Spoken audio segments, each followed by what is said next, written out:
민주당 내 당권 대권 분리 이거 관련해서 당내 의견들도 많이 갈리고 있는데 앞서 언급한 대로 이낙연 견제론까지 나오고 있습니다. 근데 이해찬 대표가 묘한 말을 했습니다. 특히 이번 전준위에서 뽑힌 지도부는 그 차기 대선과 지방선거까지 관리를 해야 되는 아주 중요한 역사적 임무를 가지고 있는 당이고, 이것도 혹시 이낙연 의원을 겨냥한 말인가요? 일단은 이제 전대 출마자들에게 네. 일단은 견제와 막중한 책임감을 강조한 메시지라고 저는 봅니다. 네. 대선이 있는 해에 그 지방선거도 있거든요. 만약에 김부겸 당대표가 된다라고 했을 때 대선을 성공적으로 이끌고 지방선거에 출마하겠다는 마음도 가질 수가 있어요. 네. 그런 부분에 있어서 김부겸 전 의원에게도 견제 메시지를 저는 보낸 것이라고 생각을 하고, 김부겸 의원한테도. 네. 네. 살펴보면은 추미애 지금 장관이 그 대선과 지방선거를 승리로 이끌었고 네. 2년 임기를 채웠습니다. 이해찬 대표가 지금 불출마 선언까지 하면서 2년 임기를 거의 다 채우죠. 8월까지 목전까잖아요. 네. 총선 압승을 거뒀습니다. 그만큼 당대표라는 자리는 선거를 진두지휘해야 하는 자리니까 네. 본인이 선수로 출마하는 것을 끝까지 경계하라는 메시지, 이 메시지를 모든 후보에게 전달했다라고 볼 수가 있습니다. 자, 사실 민주당에 이 안에 최대 모임이 있어요. 더 좋은 미래라는 곳인데 여기도 이낙연 의원의 당권 도전에 대해서는 좀 회의적입니다. 자, 여당 내 이런 움직임이 당대표 선거에서 지금 이낙연 대세론에 흠집을 낼 수 있을지 어떻게 보십니까? 일단은 뭐 회의적인 입장이다라고 하는 것 자체가 균열은 시작된 것이라고 저는 볼 수가 있고요. 네.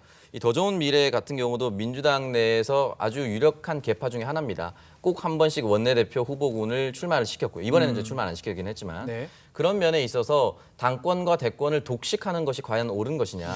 이제 한 사람을 위한 정당으로 전락할 가능성도 높기 때문에 그것은 경계해야 된다. 이런 입장을 전달했다고 볼 수가 있습니다. 저는 크게 뭐 균열이라고 보지는 않고요. 지금 이분들이 발표한 게 보면 단지 전대가 과도한 경쟁과 분열로 이어질 수 있다 이 정도인데, 사실 이 정도 멘트는 저희 미래통합당 전당대회나 할 때도 항상 나왔던 뭐 일반 수준의 멘트들이고요. 네. 그리고 더 좋은 미래에 기본적으로 이제 우원식 의원이 몸을 담고 있기 때문에 어느 정도 그런 같이 소속돼 있는 의원들에 대한 어떤 배려, 뭐 그 정도의 의미도 있을 것 같고요.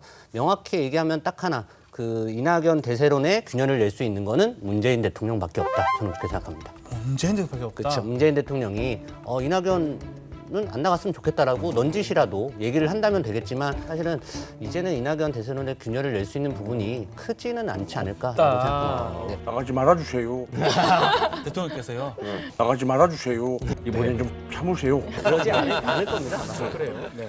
네. 저는 근데 궁금한 게 꼭 이 당권과 대권을 분리해야만 하는 건지 좀 궁금합니다. 어차피 2년 뒤에 대선이 이제 열리게 될 텐데, 그러면 이 대권 주자로 권력이 다 모이게 되지 않겠습니까? 네. 그러면 당권과 대권을 같이 가져가면 되는 거 아닌지.